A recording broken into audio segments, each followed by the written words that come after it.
Binabanatan po ngayon etong si Attorney Claire Castro dahil usapin din sa social media kung gaano kalutang, kung gaano kawalang sense, kung gaano kabobo etong si Sara Duterte.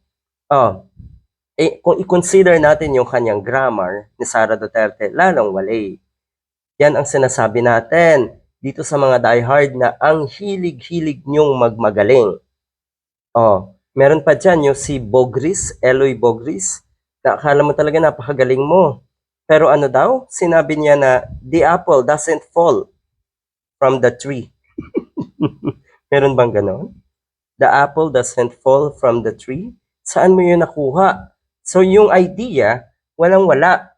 At etong totoo na slip of the tongue na pwede nating tawagin na grammatical error ni Attorney Claire Castro, normal yan. Dahil spoken language ito in an interview, in a live interview.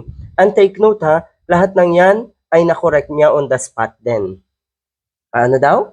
Na-call out ni Harry Roque at pinagtatawanan nga ngayon ng mga diehard. Dahil nga sa grammatically correct na pahayag na itong si Attorney Claire Castro. Si Sara Duterte po, walang sense. Pawang galing sa isang luka-luka ang kanyang pahayag. Pero tuwan-tuwa kayo. Eto talaga, naging grammarian, eto mga diehard. Ulitin ko lang, spoken language ito. At pwede talagang magkamali dyan.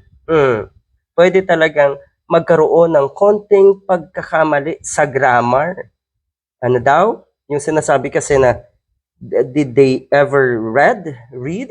Di ba inulit at binago agad ni Attorney Claire Castro yung kanyang yung kanyang statement na yon? Yung isa pa, to whom does it belong? Or for whom? The correct forms would be to whom? Kanino ibinigay? Whose is this? To whose person kasi? To whose ginawa or binigay?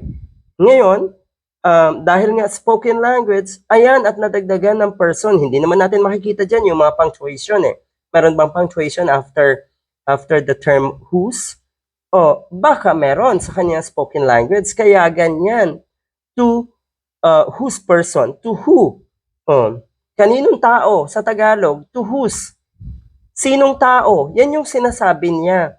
Pero yung ganitong pagkakamali, ulitin natin, normal ito. Hindi po ito kabobohan katulad ng ginagawa o ipinapakita ninyo ng mga diehard at ni Sara Duterte.